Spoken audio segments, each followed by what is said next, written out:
नमस्कार, मैं शुभम सिंह। आज के वीडियो में देखेंगे क्लास 10th के साइंस का थर्ड चैप्टर जिसका नाम है धातु और अधातु। इस चैप्टर को शुरू करने से पहले हम जानेंगे इस चैप्टर में क्या क्या पढ़ना है।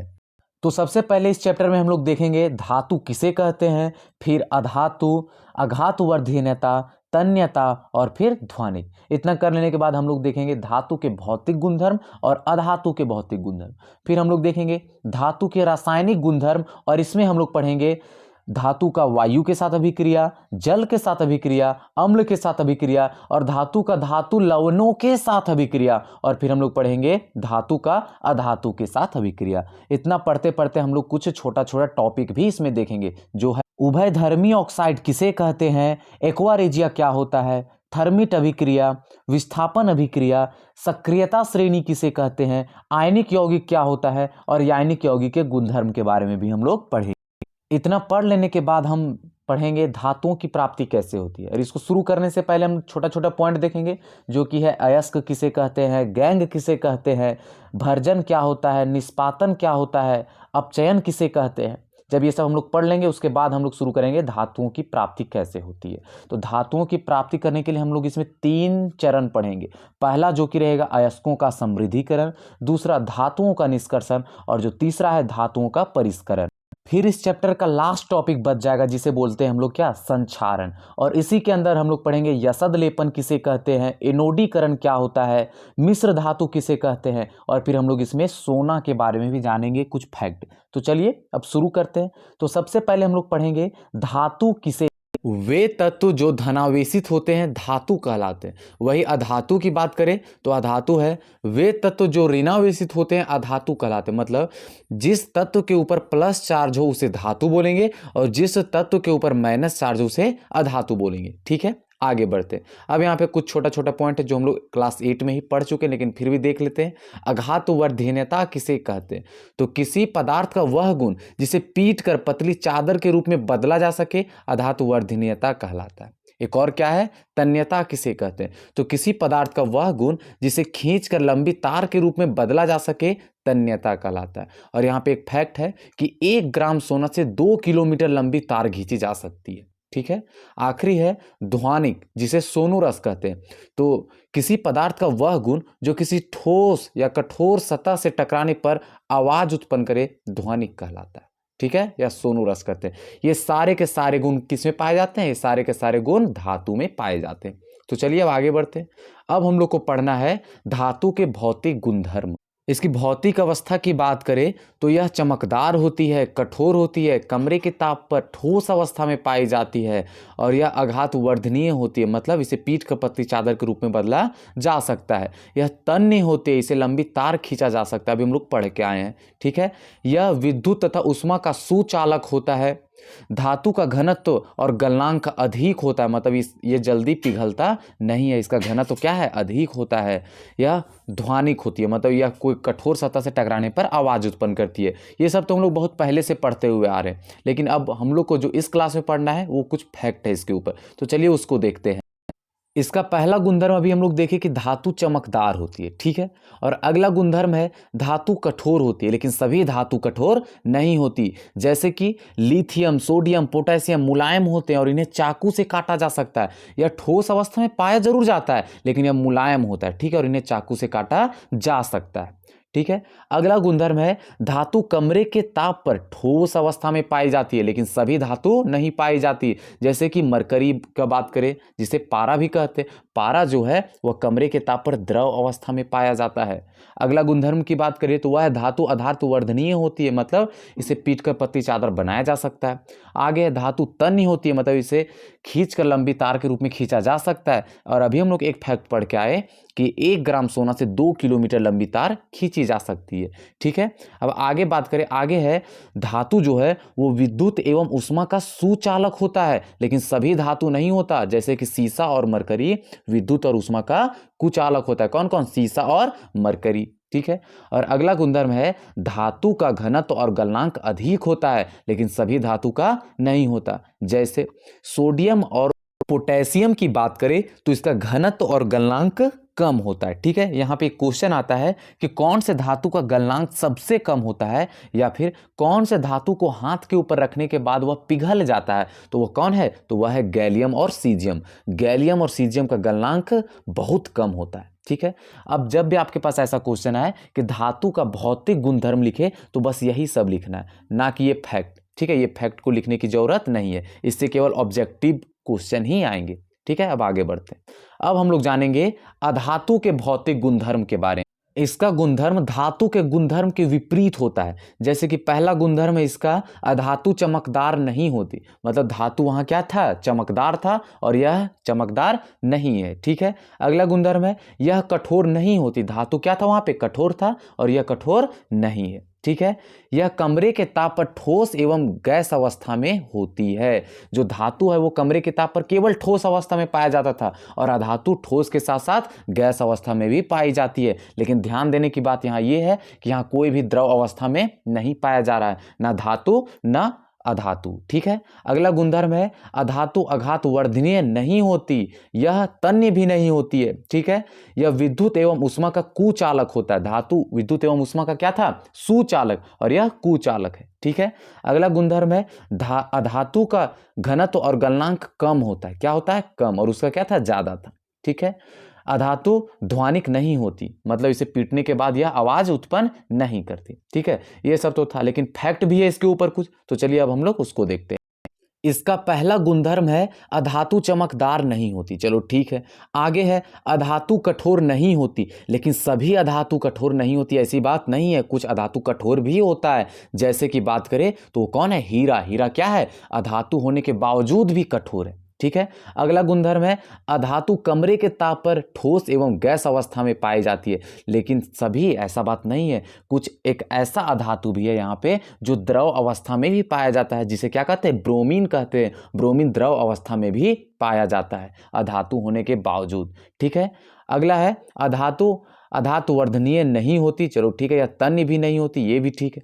आगे है अधातु विद्युत एवं उष्मा का कुचालक होता है, लेकिन यहाँ पे एक अधातु है जो विद्युत एवं उष्मा का सुचालक है, मतलब विद्युत एवं उष्मा का सुचालक है अधातु होने के बावजूद भी। तो वो है कौन सा, तो वो है ग्रेफाइट, विद्युत एवं उष्मा का सुचालक है अधातु होने के बावजूद भी। ठीक है, आगे है अधातु का घनत्व और गलनांक कम होता है या बहुत जल्दी पिघल जाता है। ठीक है, और अगला गुणधर्म है अधातु ध्वनिक नहीं होती, मतलब यह आवाज उत्पन्न नहीं करती। तो इसका बस फैक्ट, 3 ही फैक्ट इसमें मिला, इसको याद करने की बहुत ज्यादा जरूरत है। जब क्वेश्चन दे कि धातु और अधातु के भौतिक गुणधर्मों को लिखें, तो बस यही जो इतना सारा गुणधर्म लिखा है यही लिखना है, ना कि इन फैक्टों को लिखना है। ठीक है, तो चलिए अब हम लोग आगे बढ़ते हैं। अब हम लोग को पढ़ना है यहाँ पे कि धातु के रासायनिक गुणधर्म। इसके रासायनिक गुणधर्म की बात करें तो धातु ऑक्साइड क्षारीय प्रवृत्ति के होते हैं, मतलब इसमें क्षारक के गुण पाया जाता है धातु के ऑक्साइड में। ठीक है, धातु जल के साथ अभिक्रिया करते हैं, धातु अम्ल के साथ भी अभिक्रिया कर लेते हैं, और ये धातु है वो अपचायक होता है। अभी अपचायक का मतलब क्या होता है, मतलब यह इलेक्ट्रॉनों का त्याग करता है, तो उसे क्या बोलेंगे, अपचायक बोलेंगे, और जो इलेक्ट्रॉनों को ग्रहण करे उसे क्या बोलेंगे, ऑक्सीकारक बोलेंगे। ठीक है, तो ये हो गए धातु के रासायनिक गुणधर्म। अधातु के रासायनिक गुणधर्म की बात करें तो अधातु ऑक्साइड जो है वह अम्लीय प्रवृत्ति का होता है, मतलब इसमें अम्ल के गुण पाए जाते हैं इसके ऑक्साइड में। ठीक है, और यह जल के साथ अभिक्रिया नहीं करती या अम्ल के साथ भी अभिक्रिया नहीं करता, और यह ऑक्सीकारक होते हैं। मतलब ऑक्सीकारक का मतलब क्या हो, जो इलेक्ट्रॉनों को ग्रहण करे, और अपचायक का मतलब क्या हो, जो इलेक्ट्रॉनों को त्याग करे, जो कि धातु करता है, और इलेक्ट्रॉनों को ग्रहण करने का काम कौन करता है, अधातु करता है। ठीक है, बस इतना ही था। इस टाइप का क्वेश्चन पूछा जाता है, धातु और अधातु के रासायनिक गुणधर्मों को लिखें, तो हाँ ये सब हम लोग को लिखना पड़ेगा। ठीक है, अब हम लोग आगे जाते हैं। अब हम लोग इस चैप्टर में पढ़ेंगे धातु के रासायनिक गुणधर्म की जांच करने के लिए इसमें कौन कौन सी प्रक्रिया अपनाई गई। तो इसमें जो जो अभिक्रिया हुआ है उसके बारे में हम लोग पढ़ेंगे। तो सबसे पहले हम लोग पढ़ेंगे वायु के साथ अभिक्रिया, मतलब धातु का वायु के साथ अभिक्रिया, जल के साथ अभिक्रिया, अम्ल के साथ अभिक्रिया, और साथ में धातु लवणों के साथ अभिक्रिया, और लास्ट में जो हम लोग पढ़ेंगे वो रहेगा अधातु के साथ भी अभिक्रिया, मतलब धातु का अधातु के साथ भी अभिक्रिया। ठीक है, चलिए शुरू करते हैं। तो सबसे पहले हम लोग पढ़ेंगे वायु के साथ अभिक्रिया। धातु जो है वह ऑक्सीजन के साथ अभिक्रिया करके धातु ऑक्साइड बना लेता है। और हम लोग जानते हैं कि धातु ऑक्साइड क्षारीय प्रवृत्ति का होता है, इसमें क्षारक के गुण पाए जाते हैं। ठीक है, इस अभिक्रिया का कुछ उदाहरण ले तो कॉपर ऑक्सीजन के साथ अभिक्रिया करके कॉपर ऑक्साइड बना लिया जिसका रंग काला है। एल्यूमिनियम ऑक्सीजन के साथ अभिक्रिया करके एल्यूमिनियम ऑक्साइड बना लिया, और वही मैग्नीशियम ऑक्सीजन के साथ अभिक्रिया करके मैग्नीशियम ऑक्साइड बना लिया। ये तो बस लिखने के लिए था, इससे कुछ ऑब्जेक्टिव क्वेश्चन भी आते हैं तो हम उसके बारे में बात करते हैं। यहाँ बार बार एक क्वेश्चन पूछा जाता है कि सोडियम और पोटेशियम जैसे धातु को मिट्टी के तेल मतलब केरोसिन के तेल में डुबो कर क्यों रखा जाता है, तो उसके बारे में बात करते हैं। तो सोडियम और पोटेशियम यह अत्यधिक क्रियाशील धातु हैं, यह वायु के संपर्क में आने पर तुरंत आग पकड़ लेता है, इसलिए इसे सुरक्षित रखने के लिए केरोसिन के तेल में डुबो कर रखा जाता है। क्यों? तो क्योंकि केरोसिन के तेल में ऑक्सीजन नहीं पाया जाता और यह वहां अभिक्रिया नहीं करते। ठीक है, तो यहां पे लिखा हुआ है सोडियम और पोटेशियम वायु के उपस्थिति में आग पकड़ लेते हैं, इसलिए इन्हें केरोसिन के तेल में डुबो कर रखा जाता है। क्यों रखा जाता है? क्योंकि यह सबसे अधिक अभिक्रियाशील धातु है और यह ऑक्सीजन के संपर्क में आने पर आग पकड़ लेते हैं, इसलिए इसे मिट्टी के तेल में डुबो कर रखा जाता है ताकि उनको ऑक्सीजन नहीं मिले। ठीक है, अब आगे बढ़ते हैं। मैग्नीशियम, एल्यूमिनियम, जिंक, लेड वायु के साथ धीरे धीरे अभिक्रिया करते हैं और इन धातुओं पर ऑक्साइड की परत जम जाती है। इसका कहने का मतलब है मैग्नीशियम हो गया, एल्यूमिनियम हो गया, जिंक हो गया, लेड हो गया, यह सब वायु के साथ धीरे धीरे धीरे धीरे अभिक्रिया करता है और इसके ऊपर क्या हो जाता है? जंग लग जाता है। इसलिए यहाँ पे बोल रहा है कि इसके ऊपर ऑक्साइड की परत जम जाती है। आया बात समझ में? बस यही फैक्ट था कि वायु के साथ धीरे धीरे अभिक्रिया करती है। यहाँ क्वेश्चन देगा निम्न में से कौन सा धातु वायु के साथ धीरे धीरे अभिक्रिया करता है, तो यही सब ऑप्शन में होंगे, ये सब में कोई एक ऑप्शन में होगा। ठीक है, अब आगे बढ़ते हैं। अगला जो फैक्ट है वह है लोहा को वायु में गर्म करने पर प्रज्वलित नहीं होती, ठीक है, लेकिन इसके लौह चूर्ण को गर्म करने पर प्रज्वलित हो जाती है। इस फैक्ट को भी ध्यान रखना है कि लोहा को गर्म करते हैं तो वह आग नहीं पकड़ती, लेकिन इसके लौह चूर्ण को गर्म करने पर यह क्या होती है? आग पकड़ लेती है। ठीक है, इस टाइप का एक और धातु है जैसे कि कॉपर, कॉपर को भी गर्म करने पर यह प्रज्वलित नहीं होती। ठीक है, लेकिन हाँ इसके ऊपर काला रंग का क्या हो जाता है? कॉपर ऑक्साइड की परत चढ़ जाती है। अब इसको हम लोग समझे कैसे? तो यहाँ ध्यान देने की बात यह है, जब हम लोग घर में जो कॉपर का तार होता है उसको जब हम लोग जलाते हैं, उसके ऊपर जो प्लास्टिक है उसको हटाने के लिए हम लोग क्या करते हैं? माचिस की तीली से उसको आग लगाते हैं। वो प्लास्टिक तो जल के हट जाता है, लेकिन जो तार होता है, जो कॉपर का तार है, वो क्या हो जाता है? काला काला हो जाता है। ठीक है, इससे पता क्या चलता है कि कॉपर वायु के साथ अभिक्रिया करके अपने ऊपर क्या बना लिया? कॉपर ऑक्साइड बना लिया जिसका रंग क्या है? काला। ठीक है, चलिए अब आगे बढ़ते हैं हम लोग। एक और इसका लास्ट फैक्ट है, वह कौन सा है? वह है सोना और चांदी। सोना को क्या बोलते हैं? Au बोलते हैं, और चांदी को क्या बोलते हैं? Ag बोलते हैं। मतलब चांदी और सोना ऑक्सीजन के साथ अभिक्रिया नहीं करती। क्वेश्चन आएगा यहाँ पे कौन से धातु ऑक्सीजन के साथ अभिक्रिया नहीं करती, तो वो कौन है? सोना और चांदी। आया बात समझ में? यहाँ क्वेश्चन आएगा कौन सा धातु को गर्म करने पर प्रज्वलित नहीं होती, लेकिन हाँ उसके ऊपर काले रंग का चढ़ जाता है, क्या? एक परत चढ़ जाता है, वो कौन सा धातु है? कॉपर है।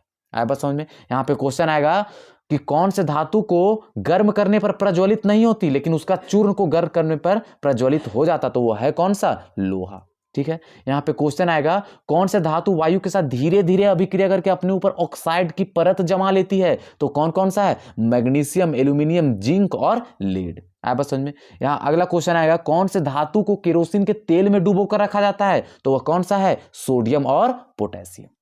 ठीक है, इस टाइप के क्वेश्चन पूछे जाए। अभी हम लोग यहाँ किस चीज का निर्माण किए? धातु ऑक्साइड का निर्माण किए, जो कि क्षारीय प्रवृत्ति का होता है। अब इसी की वजह से हम लोग पढ़ेंगे उभयधर्मी ऑक्साइड के बारे में अगले पेज में। ठीक है, उभयधर्मी ऑक्साइड किसे कहते हैं? तो वे धात्विक ऑक्साइड जो अम्ल एवं क्षारक दोनों के साथ अभिक्रिया करते हैं उन्हें उभयधर्मी ऑक्साइड कहते हैं। मतलब कि जो धातु ऑक्साइड है वह क्षारीय प्रवृत्ति का होता है और वह केवल अम्ल के साथ ही अभिक्रिया करता है। लेकिन कुछ कुछ धातु ऑक्साइड ऐसे भी होते हैं कि अम्ल के साथ अभिक्रिया किए लेकिन वे क्षारक के साथ भी अभिक्रिया कर देते हैं, तो उन्हें क्या बोलेंगे? उभयधर्मी ऑक्साइड कहते हैं। मतलब इनमें दोनों तरह के गुण पाए जाते हैं, क्षारीय भी और अम्लीय भी, उभयधर्मी ऑक्साइड में। इसकी उदाहरण उदाहरण की बात करें तो जिंक, एल्यूमिनियम, कांच, टीन के ऑक्साइड जो हैं वह उभयधर्मी ऑक्साइड हैं या क्षारक के साथ साथ अम्ल के साथ भी अभिक्रिया करते हैं। उदाहरण में यहाँ पे है एल्यूमिनियम ऑक्साइड, ये किसके साथ अभिक्रिया कर रहा है? हाइड्रोक्लोरिक अम्ल के साथ अभिक्रिया करके एल्यूमिनियम क्लोराइड बना रहा है और साथ में पानी छोड़ रहा है। ठीक है,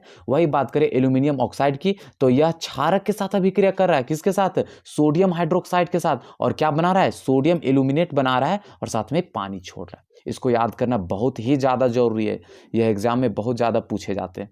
ठीक है, अब आगे बढ़ते हैं। अगला जो है वह जल के साथ अभिक्रिया, मतलब धातु का जल के साथ अभिक्रिया। धातु जो है वह जल के साथ अभिक्रिया करके धातु ऑक्साइड या फिर धातु हाइड्रोक्साइड बनाता है और साथ में हाइड्रोजन गैस को छोड़ता है। ठीक है, लेकिन पता कैसे चले कि कौन सा धातु जल के साथ अभिक्रिया करके क्या बना रहा है? तो इसके लिए है कि अधिक अभिक्रियाशील वाले जो धातु हैं वह जल के साथ अभिक्रिया करके हमेशा धातु हाइड्रोक्साइड बनाते हैं। जैसे कि सोडियम हो गया, कैल्शियम हो गया, मैग्नीशियम हो गया, ये सभी के सभी जल के साथ अभिक्रिया करके क्या बना रहे? धातु हाइड्रोक्साइड बना रहे। आप इस एग्जाम्पल से समझ सकते हैं। ठीक है, और सोडियम जो है वह जल के साथ अभिक्रिया करके धातु हाइड्रोक्साइड बना रहा है, हाइड्रोजन गैस भी छोड़ रहा है, साथ में उष्मा भी छोड़ रहा है। इस बात को ध्यान रखना है। ठीक है, और बाकी सब जो है जितने भी धातु हैं वह जल के साथ अभिक्रिया करके केवल धातु ऑक्साइड बना रहे हैं। ठीक है, मतलब अधिक अभिक्रियाशील वाले जो धातु हैं वह धातु हाइड्रोक्साइड, लेकिन जो अधिक अभिक्रियाशील धातु नहीं है वह केवल धातु ऑक्साइड बना रहे हैं। ठीक है, तो चलिए अब हम लोग इसके कुछ फैक्ट को भी देखते हैं। एल्यूमिनियम, आयरन, जिंक केवल भाप के साथ अभिक्रिया करते हैं, मतलब ना ये ठंडे पानी के साथ अभिक्रिया करेंगे ना ये गर्म पानी के साथ, तो केवल किसके साथ? केवल भाप के साथ ही अभिक्रिया करेंगे। ठीक है, अगला जो पॉइंट है वह है सोडियम, पोटेशियम और कैल्शियम केवल ठंडे जल के साथ ही अभिक्रिया करेंगे, ना गर्म ना भाप, केवल ठंडे पानी के साथ ही ये अभिक्रिया करें। तो गर्म पानी के साथ कौन करता है? तो गर्म पानी के साथ केवल मैग्नीशियम ही अभिक्रिया करेगा। आया बात समझ में? भाप के साथ एल्यूमिनियम, फेरस और जिंक, और वही ठंडे पानी की बात करें तो सोडियम, पोटेशियम और कैल्शियम, लेकिन गर्म पानी के साथ केवल मैग्नीशियम अभिक्रिया करता है। ठीक है, अगला जो पॉइंट है वह है कैल्शियम और मैग्नीशियम जल के साथ अभिक्रिया करने पर तैरने लगते हैं, क्योंकि हाइड्रोजन गैस के बुलबुले धातु के साथ चिपक जाते हैं। क्वेश्चन यहाँ पे पूछेगा कि कौन सा धातु जल के साथ अभिक्रिया करने पर तैरने लगता है, तो वह कौन सा धातु है? वह हो जाएगा कैल्शियम और मैग्नीशियम। कैल्शियम जो है वह ठंडे जल के साथ अभिक्रिया करके तैरने लगता है और मैग्नीशियम गर्म जल के साथ अभिक्रिया करके तैरने लगता है। क्यों? तो क्योंकि इसका जो हाइड्रोजन गैस जो इससे रिलीज होता है वह इसमें चिपक जाता है, इसके बुलबुले इसमें चिपक जाते हैं, जिसके कारण ये हल्के हो जाते हैं और ये ऊपर तैरने लगते हैं। ठीक है, और अगला जो फैक्ट है वह है, बात करें लेड, कॉपर, सोना और चांदी, ये सब जल के साथ अभिक्रिया नहीं करते। अब यहां पे क्वेश्चन देगा कि कौन सा धातु जल के साथ अभिक्रिया नहीं करता? लेड, कॉपर, गोल्ड, सिल्वर ये सब जल के साथ अभिक्रिया नहीं करते। अब अगला क्वेश्चन आएगा, कौन सा धातु जल के साथ अभिक्रिया करने पर उसके सतह के ऊपर तैरने लगता है? तो वह कौन सा धातु है? कैल्शियम और मैग्नीशियम। ठीक है, कौन सा धातु केवल गर्म जल के साथ ही अभिक्रिया करता है? तो वो है कौन? मैग्नीशियम। कौन सा धातु ठंडे जल के साथ अभिक्रिया करता है? तो सोडियम, पोटेशियम और कैल्शियम। कौन सा धातु केवल भाप के साथ ही अभिक्रिया करता है? तो कौन है? वह है एल्यूमिनियम, फेरस और जिंक। ठीक है, अब आगे बढ़ते हैं। अभी हम लोग देखें धातु जल के साथ अभिक्रिया करके धातु ऑक्साइड बना रहा है और हाइड्रोजन गैस छोड़ रहा है, लेकिन जो अधिक अभिक्रियाशील वाले धातु हैं वह जल के साथ अभिक्रिया करके क्या बना रहे? धातु हाइड्रोक्साइड बना रहे हैं। ठीक है, लेकिन यहाँ पे एक और फैक्ट है कि जो धातु ऑक्साइड जो है वो अगर वह जल के साथ अभिक्रिया करे तो क्या बनाएगा? तो वह भी धातु हाइड्रोक्साइड ही बनाएगा। अगर धातु अभिक्रिया किया जल के साथ तो भी धातु ऑक्साइड, लेकिन धातु ऑक्साइड अगर जल के साथ फिर से अभिक्रिया किया तो क्या बनाएगा? धातु हाइड्रोक्साइड बनाएगा। इसके एग्जाम्पल की बात करें तो जो यहाँ पे कैल्शियम ऑक्साइड है वह पानी के साथ अभिक्रिया करके क्या बना रहा है? कैल्शियम हाइड्रोक्साइड बना रहा है। ठीक है, तो चलिए अब आगे बढ़ते हैं। अब हम लोग पढ़ेंगे अम्ल के साथ अभिक्रिया, मतलब धातु का अम्ल के साथ अभिक्रिया। धातु जो है वह अम्ल के साथ अभिक्रिया करके लवण और हाइड्रोजन गैस बनाते हैं। कुछ एग्जाम्पल की बात करें तो लोहा हाइड्रोक्लोरिक अम्ल के साथ अभिक्रिया करके फेरस क्लोराइड और हाइड्रोजन गैस छोड़ दिया, सब वही कर रहे हैं। ठीक है, मैग्नीशियम जो कर रहा है वो क्या बनाया? मैग्नीशियम क्लोराइड और हाइड्रोजन गैस छोड़ दिया। जिंक क्लोराइड और हाइड्रोजन गैस छोड़ दिया। यहाँ एल्यूमिनियम क्लोराइड और यह हाइड्रोजन गैस छोड़ दिया, सब वही करते हैं। लेकिन सभी धातु अम्ल के साथ अभिक्रिया करते हैं क्या? तो ऐसी बात नहीं है। कुछ धातु ऐसे भी हैं जो अम्ल के साथ अभिक्रिया नहीं करते। वो है कौन कौन से? तो कॉपर हो गया, चांदी हो गया, पारा हो गया, ये तीनों क्या है? यह अम्ल के साथ अभिक्रिया नहीं करते। ठीक है, अब हम लोग ऐसे विलेन के बारे में जानेंगे जो प्लेटिनम जैसे मजबूत धातु को भी गला सकता है, जिसे कहते हैं एक्वा रेजिया, अम्लराज। अब ये बनता कैसे है? तो इसमें लिखा हुआ है 3:1 में सांद्र हाइड्रोक्लोरिक अम्ल एवं सांद्र नाइट्रिक अम्ल के ताजा मिश्रण को एक्वा रेजिया कहते हैं। मतलब यहाँ कहने का मतलब है, अगर 3 HCl ले रहे हैं तो उसमें कितना नाइट्रिक अम्ल हम लोग को लेना पड़ेगा? 1 नाइट्रिक अम्ल लेना पड़ेगा, तब जाके ये बनेगा एक्वा रेजिया, मतलब अम्लराज। ठीक है, और यह करता क्या है? तो यह गोल्ड एवं प्लेटिनम जैसे धातु को भी गला सकता है। ठीक है,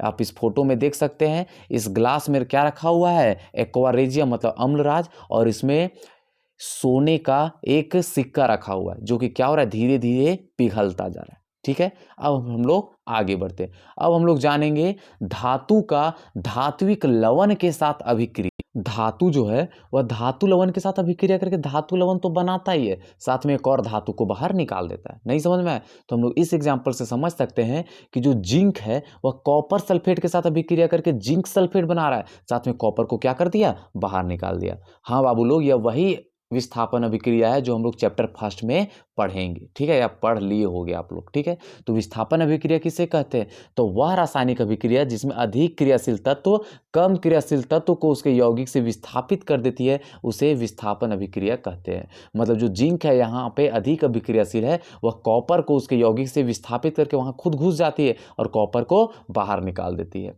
इसे क्या कहेंगे? इसे विस्थापन अभिक्रिया कहेंगे। ये हम लोग को चैप्टर फर्स्ट में पढ़ना है। यहाँ भी मिल गया, कोई बात नहीं।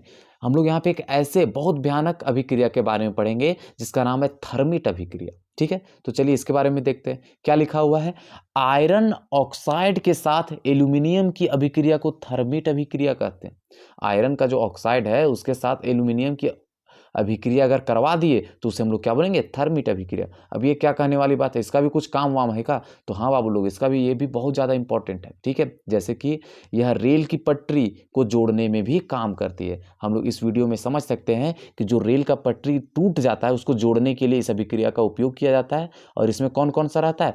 एल्यूमिनियम को आयरन ऑक्साइड के साथ अभिक्रिया करवाया जाता है और उसी को बोलते हैं थर्मिट अभिक्रिया। और यह बहुत ज़्यादा इंपॉर्टेंट है। और इससे क्या होता है? रेल की पटरी को जोड़ा जाता है, जो टूट जाता है जहाँ जहाँ या दरार फट जाता है उसको जोड़ा जाता है। आया बात समझ में? ठीक है, इस अभिक्रिया को हम लोग नीचे देख सकते हैं कि एल्यूमिनियम जो है वह फेरस ऑक्साइड के साथ अभिक्रिया किया, जिसमें फेरस अलग हो गया और एल्यूमिनियम ऑक्साइड इधर बन गया। अच्छा, हमको पता कैसे चलेगा कि इसमें कौन सबसे ज़्यादा ताकतवर है? ठीक है, कि एल्यूमिनियम जो है वह फेरस को हटाएगा कि नहीं हटाएगा, ये पता कैसे चलेगा? डायरेक्ट तो नहीं करवा देंगे। तो इसके लिए यहाँ पे एक श्रेणी आया है जिसे हम लोग बोलेंगे सक्रियता श्रेणी, जो अब हम लोग अगले स्लाइड में पढ़ेंगे। क्या है? सक्रियता श्रेणी किसे कहते हैं? तो धातुओं को उनकी अभिक्रियाशीलता के आधार पर घटते क्रम में व्यवस्थित किया गया है, जिसे सक्रियता श्रेणी कहते हैं। आया बात समझ में? जैसे कि हम लोग इससे देख सकते हैं कि यह क्या है? यह धातुओं को उसकी क्रियाशीलता के आधार पर घटते क्रम में बैठाया गया और इसी को सक्रियता श्रेणी कहते हैं। और इस सक्रियता श्रेणी में हम लोग देखेंगे जो पोटेशियम है वह सबसे ऊपर है, मतलब यह सबसे अधिक अभिक्रियाशील धातु है। और उसके बाद क्या है? यहाँ पे सोडियम, फिर calcium, magnesium, aluminium, zinc, ferrous, lead, साथ में हाइड्रोजन। यहाँ ध्यान देने वाली बात है, यह धातु का बात करें, यहाँ पे अधातु घुस गया। ठीक है, उसके बाद क्या है? यहाँ पे कॉपर, जिसे तांबा भी कहते हैं, इस बात को ध्यान देना है, कॉपर को ही तांबा बोला जाता है। साथ में पारा, जिसे मरकरी कहते हैं, फिर सिल्वर, और लास्ट में दिया है गोल्ड। तो सबसे जो अधिक अभिक्रियाशील है, जो सबसे अधिक ताकतवर है, वह ऊपर वाले। ठीक है, और सबसे कम अभिक्रियाशील ये नीचे वाले। आया बात समझ में? तो चलिए अब आगे बढ़ते हैं। अब हम लोग को पढ़ना है कि धातुओं का अधातुओं के साथ अभिक्रिया। धातु जो है वह अधातु के साथ बड़ा अजीब तरीका से अभिक्रिया करता है। देखिए, इसमें धातु के परमाणु इलेक्ट्रॉन को त्याग करते हैं और धन आयन बनाते हैं। ठीक है, और वही अधातु के परमाणु इलेक्ट्रॉनों को ग्रहण करते हैं और ऋण आयन बनाते हैं। ठीक है, हम लोग इस एग्जाम्पल से समझ सकते हैं कि सोडियम जो है इसके बाहरी कक्ष में 1 इलेक्ट्रॉन था। ठीक है, तो उसको क्या कर दिया? ये फेंक दिया और अपना कक्ष को पूरा कर लिया। ठीक है, अब जब ये फेंक रहा है तो खुश है, जाओ फेंक दे रहे। ठीक है, तो बेचारा खुश है, अमीर है इसलिए खुश है। तो जब आदमी खुश रहता है तो उसके ऊपर प्लस चार्ज। ठीक है, लेकिन जो क्लोरीन वही है, इसको कक्ष पूरा करने में 1 इलेक्ट्रॉन अभी भी घट रहा है। कि इसके बाहरी कक्ष में केवल 7 ही हैं, अभी भी 1 इलेक्ट्रॉन घट रहा है, तो क्या करेगा, किसी से मांग लेगा। बेचारा जब मांगता है तो इसके ऊपर टेंशन आ जाता है कि वो हम मांग के लिए हैं, तो इसलिए इसके ऊपर कौन सा चार्ज आ जाएगा, माइनस का चार्ज आ जाएगा। ठीक है, मतलब जिसके पास एक्स्ट्रा है वो फेंक दे रहा है तो उसके पास प्लस चार्ज, और जो मांग के ले रहा है उसके ऊपर माइनस का चार्ज। ठीक है, तो प्लस धातु हो गया, माइनस अधातु हो गया। अब ये दोनों क्या करेंगे, आपस में अभिक्रिया करके क्या बना देंगे, यहाँ पे सोडियम क्लोराइड बना रहे हैं। क्या बना रहे हैं, सोडियम क्लोराइड। आया बात समझ में। ठीक है, आगे बढ़ते हैं। इस फोटो से भी हम समझ सकते हैं कि सोडियम के बाहरी कक्ष में 1 इलेक्ट्रॉन था, वह क्या कर दिया, क्लोरीन को दे दिया, जिससे क्या बन गया, सोडियम क्लोराइड। ठीक है, अगला फोटो में है कि मैग्नीशियम के बाहरी कक्ष में 2 इलेक्ट्रॉन थे। ठीक है, 2 इलेक्ट्रॉन थे और यह क्या कर दिया, क्लोरीन को दे दिया, एक इधर क्लोरीन को दे दिया और एक इधर क्लोरीन को दे दिया। अब 2 क्लोरीन को दे रहा है। ठीक है, तो अब यहाँ पे क्या बनेगा, MgCl2। ठीक है, MgCl2 बन जाएगा। आया बात समझ में, ये ऐसे ही होता है। और इस जो ये यौगिक बन रहा है, इस टाइप का जो यौगिक बन रहा है, इसे क्या बोलेंगे, तो इसे आयनिक यौगिक बोलेंगे। अब ये आयनिक यौगिक क्या होता है, तो चलिए देखते हैं।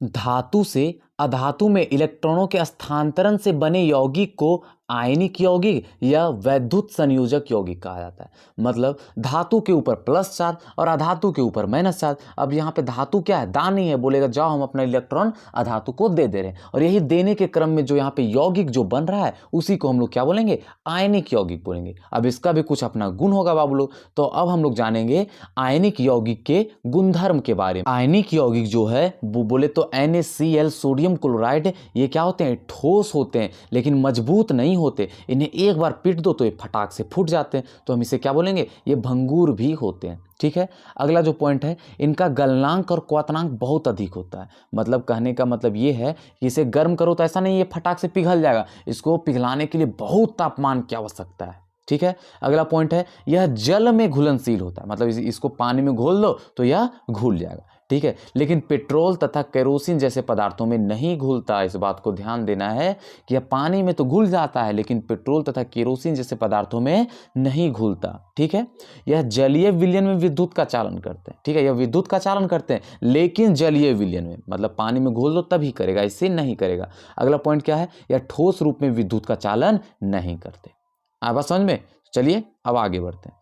अब हम लोग जानेंगे कि धातु की प्राप्ति कैसे की जाती है। ठीक है, मतलब धातु कैसे प्राप्त किया जाता है, तो इसके लिए कुछ हम लोग छोटा छोटा पॉइंट जानेंगे, उसके बाद हम लोग इसके प्रक्रिया को जानेंगे। तो सबसे पहले हम जानेंगे कि खनिज किसे कहते हैं। ठीक है, धातु जो मिलता है कहाँ से मिलता है, खनिज से ही मिलता है, तो खनिज किसे कहते हैं, तो पृथ्वी में प्राकृतिक रूप से उपस्थित तत्वों एवं यौगिकों को खनिज कहा जाता है। लिखने के लिए यह 1 नंबर है। ठीक है, अब है अयस्क किसे कहते हैं, तो वे खनिज जिसमें धातु अधिक मात्रा में पाई जाती है उसे अयस्क कहते हैं। मतलब जो हम लोग खनिज जमीन से निकालते हैं, अगर उसमें धातु ज़्यादा मात्रा में, तो हम लोग उसको क्या बोलेंगे, अयस्क बोलेंगे। बुक में एक लाइन लिखा हुआ था कि सभी अयस्क खनिज होते हैं लेकिन सभी खनिज अयस्क नहीं होते। इसको टाइम मिले तो एक बार पढ़ लेना। ठीक है, आगे बढ़ते हैं। अब हम लोग जानते हैं गैंग किसे कहते हैं। ठीक है, गैंग तो पृथ्वी से खनिज अयस्कों में रेत, मिट्टी जैसी कई अशुद्धियां पाई जाती है जिन्हें गैंग कहते हैं। मतलब बाबू जब पृथ्वी को खोद कर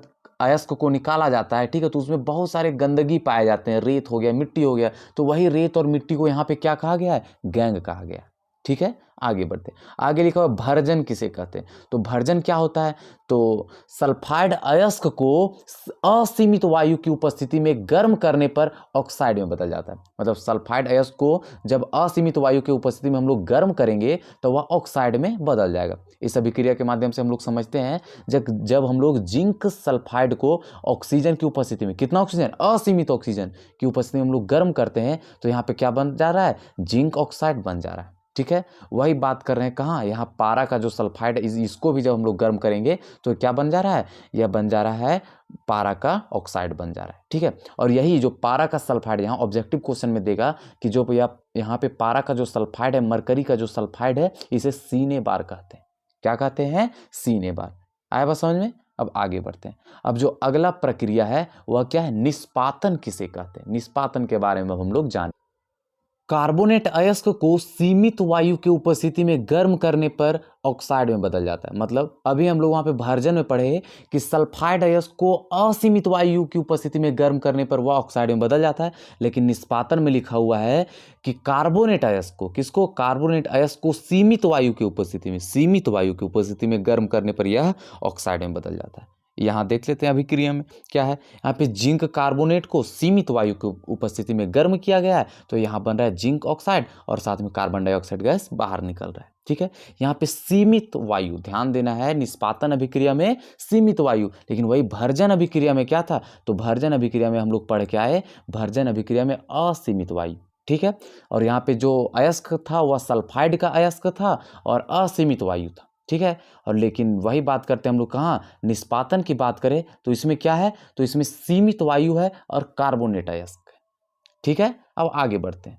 जो आगे है अपचयन। अपचयन क्या होता है, तो बाबू लोग धातु ऑक्साइड से ऑक्सीजन को हटाने की प्रक्रिया को अपचयन कहते हैं। ठीक है, धातु का जो ऑक्साइड है, अभी जो हम लोग यहाँ पे ऑक्साइड करते जा रहे हैं, अब इससे भी ऑक्सीजन को हटाना है कि नहीं हटाना है, इसको शुद्ध करने के लिए वहाँ पे हम सल्फाइड अयस्क को ऑक्साइड में बदले, यहाँ पे कार्बोनेट अयस्क को ऑक्साइड में बदले। ठीक है, तो जो ऑक्साइड में बदले, ऑक्साइड को तो हटाना ही पड़ेगा, ऑक्सीजन को हटाना पड़ेगा, तो उसके लिए यहाँ पे है अपचयन। ठीक है, तो धातु ऑक्साइड से अपचयन को हटाने की प्रक्रिया को, ऑक्सीजन को हटाने की प्रक्रिया को अपचयन कहते हैं। आया बात समझ में। इस अभिक्रिया से हम लोग समझ सकते हैं कि जो जिंक ऑक्साइड है इसको कार्बन के साथ अभिक्रिया करवाया गया। ठीक है, जिससे जिंक अलग हो गया और कार्बन मोनोऑक्साइड गैस बाहर निकल गया। आया बात समझ में। तो चलिए अब आगे बढ़ते हैं। ये सभी प्रक्रिया हम लोग को याद रखना है। कौन कौन सा, निष्पादन हो गया, भर्जन हो गया और अपचयन हो गया। ठीक है, अगर भर्जन की बात करें तो उसमें क्या है, सल्फाइड अयस्क, क्या, सल्फाइड अयस्क असीमित वायु की उपस्थिति में गर्म करने पर वह ऑक्साइड में बदल जाता है। लेकिन निष्पादन में कार्बोनेट अयस्क को सीमित वायु की उपस्थिति में गर्म करने पर तब यह जाके ऑक्साइड में बदलता है। अब इस ऑक्साइड को हटाने के लिए कौन सा विक्रिया लाया गया है, तो वह है अपचयन। ठीक है, अपचयन में क्या होता है कि ये जो धातु ऑक्साइड है उससे ऑक्सीजन को हटाने की प्रक्रिया को ही क्या कहते हैं, अपचयन कहते हैं। आया समझ में। तो चलिए अब आगे बढ़ते हैं। अब हम लोग जानेंगे कि धातु को शुद्ध कैसे किया जाता है, धातु की प्राप्ति अब कैसे होती है। अब यहाँ से शुरू होता है धातुओं की प्राप्ति। तो इसके लिए 3 चरण है। पहला चरण क्या है, अयस्कों का समृद्धिकरण, दूसरा धातुओं का निष्कर्षण और लास्ट जो है वो धातुओं का परिष्करण। ठीक है, तो चलिए अब हम जानेंगे एक एक करके सबको। तो सबसे पहले हम लोग पढ़ेंगे कि धातुओं का समृद्धिकरण क्या होता है।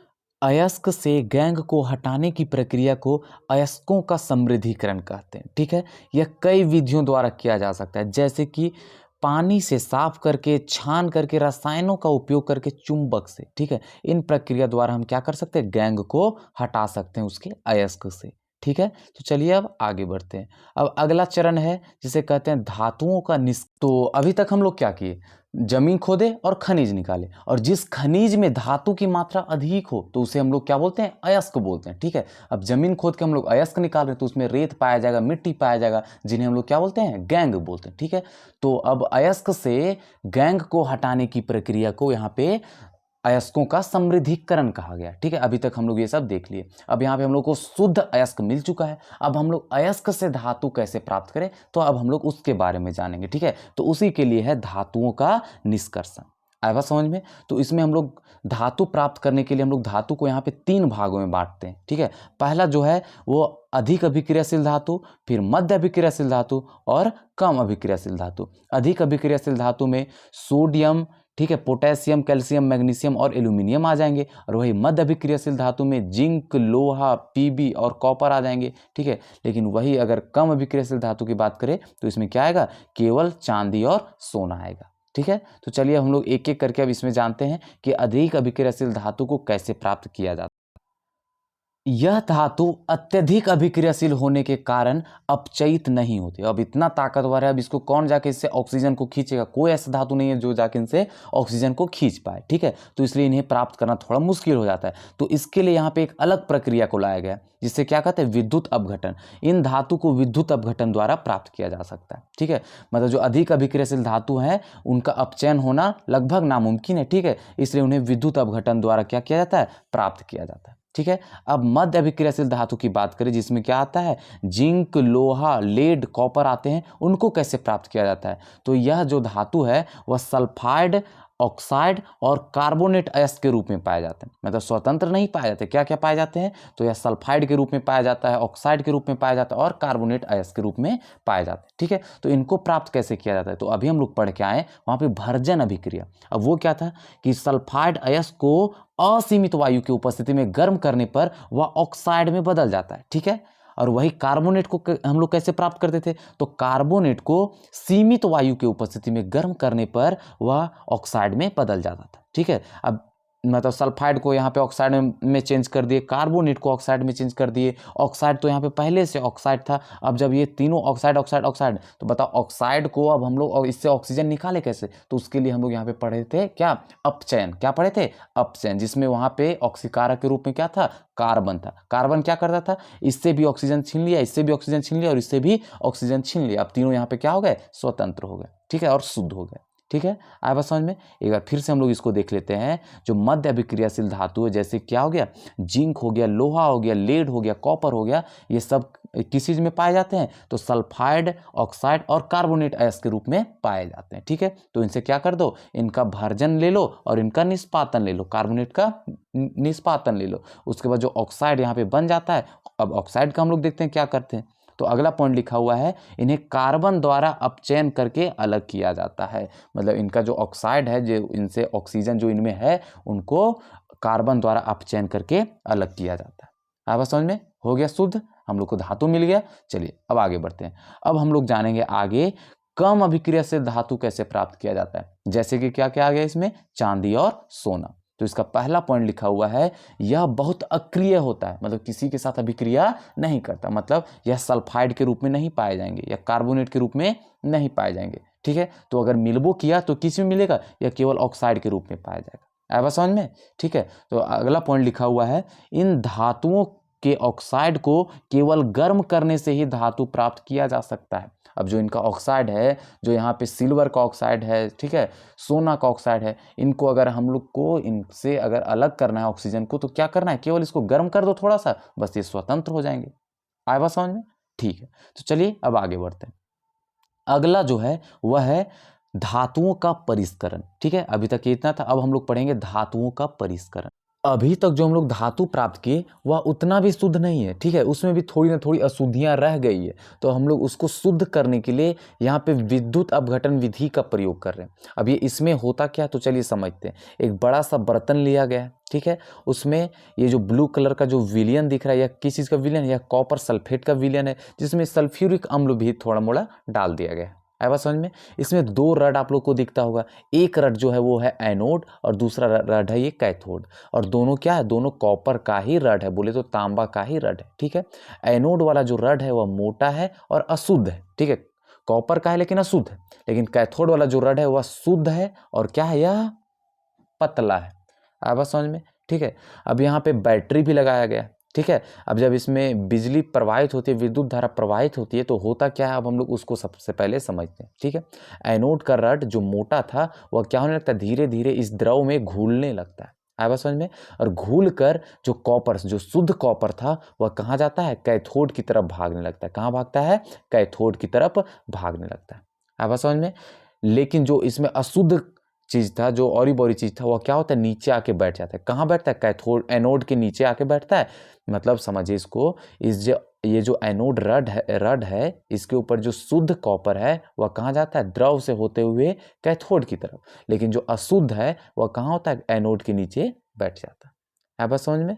ये ऐसे अलग होते हैं। और जो नीचे बैठ जाता है उसे बोलते हैं एनोड पंख। क्या बोलते हैं उसको? एनोड पंख। तो एक बार देख लेते हैं यहाँ पे क्या लिखा हुआ, उसके बाद हम लोग आगे समझते हैं। ठीक है, तो इसका पहला पॉइंट जो है वह लिखा हुआ है, धातुओं से अपद्रव को हटाने के लिए विद्युत अपघटन विधि का प्रयोग किया गया है। मतलब यहाँ पे धातु शुद्ध नहीं है, तो इसको शुद्ध करने के लिए हम लोग यहाँ पे एनोड पे उसको लगाए हैं। ठीक है, और उससे क्या करें? अपद्रव को हटा रहे हैं। ठीक है, कौन सा विद्युत द्वारा? कौन सा विधि द्वारा? विद्युत अपघटन विधि द्वारा। आया बात समझ में? ठीक है, अगला पॉइंट देखते हैं।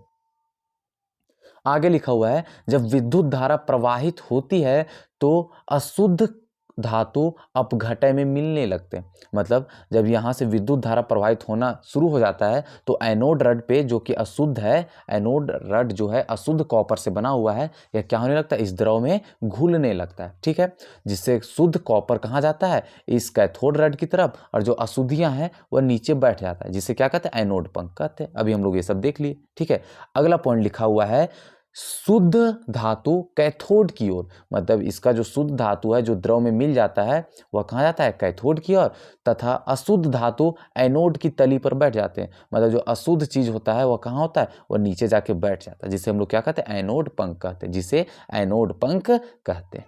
आया समझ में। ठीक है, आगे लिखा हुआ है कि इस प्रक्रिया में हम लोग लिए क्या क्या थे, तो एनोड पे लिए थे अशुद्ध तांबा। ठीक है, एनोड पे कौन सा तांबा लिए थे हम लोग, यहाँ पे देखिए एनोड पे हम लोग अशुद्ध तांबा, वही यहाँ पे हम लोग कैथोड पे लिए थे शुद्ध तांबा। विलयन में क्या क्या था, तो कॉपर सल्फेट था, सल्फ्यूरिक अम्ल था। ठीक है, अब बोलोगे कि अच्छा ठीक है ऐसा कर लिए, अब हम लोग को धातु प्राप्त हुआ कहाँ से, तो कैथोड पे क्या हो गया, धातु हम लोग को प्राप्त हो गया। ठीक है, हम लोग अभी शुरू से अभी हम बताते आ रहे हैं कि एनोड का रड मोटा और अशुद्ध था, लेकिन वही कैथोड का रड क्या था, शुद्ध था, लेकिन क्या था, वह पतला था।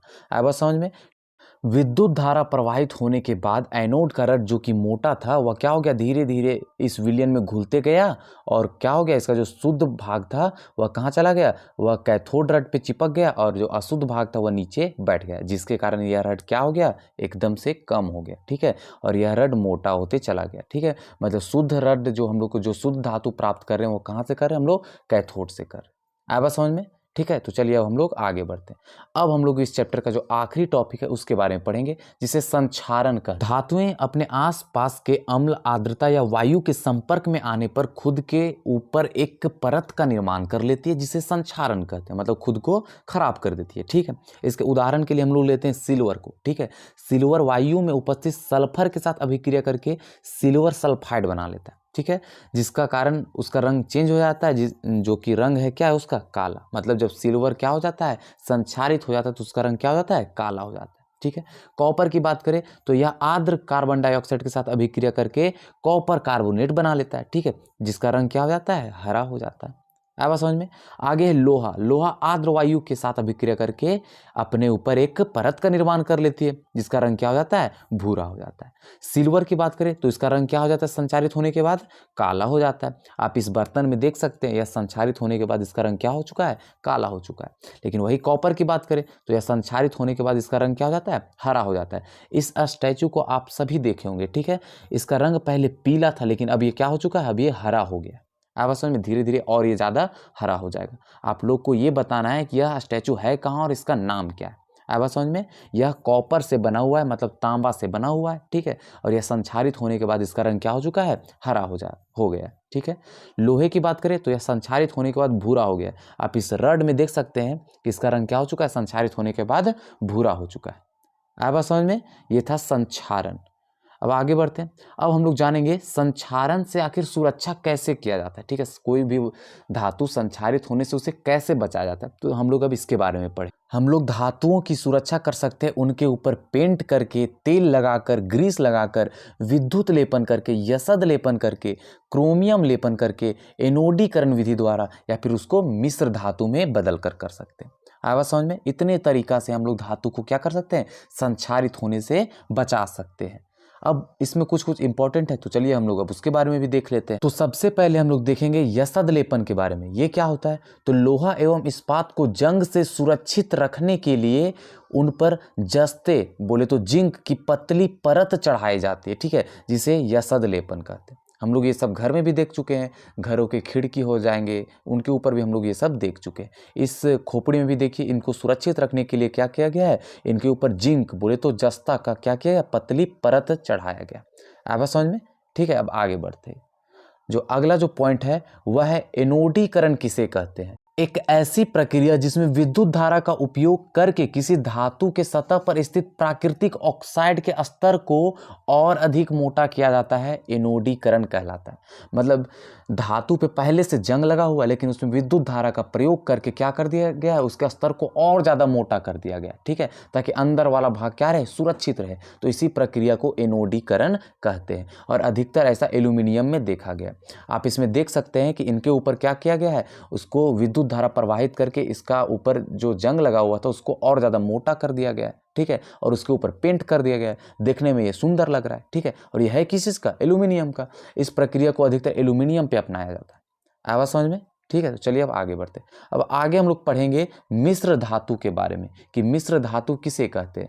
तो दो या दो से अधिक धातुओं के समांगी मिश्रण को मिश्र धातु कहते हैं। समांगी मिश्रण, दो या दो से अधिक धातुओं के समांगी मिश्रण को मिश्र धातु कहते हैं, ठीक है। तो चलिए इसके कुछ उदाहरण को भी देख लेते हैं। जैसे जब आयरन, निकेल और क्रोमियम के मिश्रण को मिलाया जाता है आपस में तो क्या बनता है, इस्पात बनता है, जिसे स्टील कहते हैं, ठीक है। वही कॉपर और जिंक को तो उसे क्या कहते हैं, पीतल कहते हैं। और जब कॉपर और टीन आपस में मिलते हैं तो कांसा कहते हैं, ठीक है। यहाँ ध्यान देने की बात है, कॉपर को ही तांबा कहा जाता है। किसको, कॉपर को यहाँ पे तांबा कहा जाता है, ठीक है। जब कॉपर और टीन आपस में मिलते हैं तो कांसा, जब कॉपर और जिंक आपस में मिलते हैं तो पीतल, ठीक है, आया समझ में। लेकिन वही जब लेड और टीन आपस में मिलते हैं तो उसको सोल्डर कहा जाता है। और जब वही पारा और अन्य तत्व आपस में मिलते हैं तो उन्हें क्या कहा जाता है, अमलगम कहा जाता है। आया समझ में। इस रड को आप लोग देखिए, यह है किस चीज़ का, तो यह है स्टील का, बोले तो इस्पात का है ये, ठीक है। और ये बना किस चीज़ से है, तो आयरन, निकेल और क्रोमियम से बना हुआ है, ठीक है। वही इस बर्तन को देखिए, आप लोग इसको घर में देखे होंगे, जरूर देखे होंगे। यह है पीतल का। अब ये बना किस चीज़ का है, तो कॉपर और जिंक का बना हुआ है, ठीक है। आप लोग इस बर्तन को भी अपने घर में देखे होंगे। यह है किस चीज़ का, ये कांसा का है। ये किस चीज़ का है बना हुआ, तो कॉपर और टीन का। ये कॉपर और जिंक और ये कॉपर और टीन का बना हुआ है, ठीक है।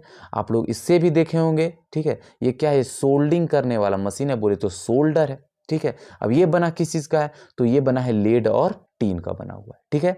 अमलगम की बात करें तो इसका उपयोग कहाँ होता है, तो जो दांत में खोडर रहता है, जो छेद रहता है, तो उसको भरने के लिए किस चीज़ का उपयोग किया जाता है, अमलगम का उपयोग किया जाता है। ये रहा अमलगम। आया समझ में, ठीक है। तो आगे बढ़ते हैं। अब यहाँ तक तो देख लिया। अच्छा एक बात बताइए, जब हम लोग जमीन से लोहा निकालते हैं, शुद्ध लोहा निकालते हैं, तो उतना भी मजबूत नहीं होता जितना हम लोग देखते हैं, ठीक है। तो उसको मजबूत बनाने के लिए उसमें क्या करते हैं, कार्बन को मिलाते हैं, ठीक है। कितना मिलाते हैं, तो 0.05% कार्बन का क्या करते हैं, उसमें मिलाते हैं, तब वो जाके क्या बनता है, मजबूत बनता है। आया बात समझ में। तो बस ऐसा केवल लोहा के साथ ही नहीं होता, ये सब सोना के साथ भी होता है। तो चलिए अगला जो पॉइंट है वह हम लोग जानेंगे सोना के बारे में। शुद्ध सोना 24 कैरेट का होता है और यह काफी नरम होता है, इसे आभूषण नहीं बनाया जा सकता, ठीक है, क्योंकि ये बहुत ज्यादा मुलायम होता है, कठोर नहीं होता, ठीक है। तो इससे आभूषण बनाने के लिए क्या किया जाता है, 24 कैरेट की जगह पे 22 कैरेट को क्या रखा जाता है, शुद्ध सोना। और जो यहाँ पे जो भाग बच गया, जो 2 भाग यहाँ पे बच रहा है, उसमें क्या किया जाता है, तांबा या फिर चांदी को मिलाया जाता है, ठीक है। और अभी तक हम लोग एक फैक्ट यहाँ पे देख के आए हैं कि 1 ग्राम सोना से 2 किलोमीटर लंबी तार खींची जा सकती है। लेकिन बाबू लोग, आजकल के जो लोग हैं वो लोग क्या करते हैं, 24 कैरेट जो शुद्ध सोना है, आभूषण बनाने के लिए कितनी चाहिए, 22 कैरेट चाहिए। लेकिन ये सोना महंगा होने की वजह से कितना कर देते हैं, यहाँ पे कभी कभी 20 कैरेट ले लेते हैं, कोई 16 कैरेट ले लेते हैं। बाकी सब क्या डाल देते हैं, बाकी डाल देंगे यहाँ पे तांबा डाल देंगे या फिर चांदी डाल देंगे, ठीक है, जिससे वह खराब सोना रहता है, ठीक है, और वह बहुत जल्दी संक्षारित हो जाता है, जंग लग जाता है, ठीक है। अगर उसमें तांबा मिलाए, मतलब उसमें कॉपर मिलाए, तो उसका रंग क्या हो जाएगा, कुछ समय के बाद उसका रंग हरा हो जाएगा। इसका मतलब वो क्या है, जो सोना है वह खराब है और उसमें तांबा को मिलाया गया। लेकिन जब उसमें चांदी मिलाया जाता है तो उसका रंग क्या हो जाता है, कुछ समय के बाद काला हो जाता है, ठीक है। उसमें ज़्यादा जब मिला दिया जाता है चांदी, तब ऐसा होता है। लेकिन मिलाना कितना चाहिए, केवल 2 भाग ही मिलाना चाहिए, बाकी जो सोना रहेगा वह कितना रहेगा, 22 कैरेट ही रहेगा। लेकिन आजकल लोग ऐसे कर देते हैं। आया समझ में। तो हो जाता है चैप्टर ये खत्म। ये तो बस इतना ही था। अगर इसका PDF चाहिए तो उसके लिए डाउनलोड करना पड़ेगा टेलीग्राम, और वहाँ पे सर्च करना पड़ेगा ज्ञान तंत्र 0। वहाँ पे PDF आप लोग को फ्री में मिल जाएगा, ठीक है। तो अभी के लिए इतना ही, अब मिलेंगे कोई और चैप्टर में।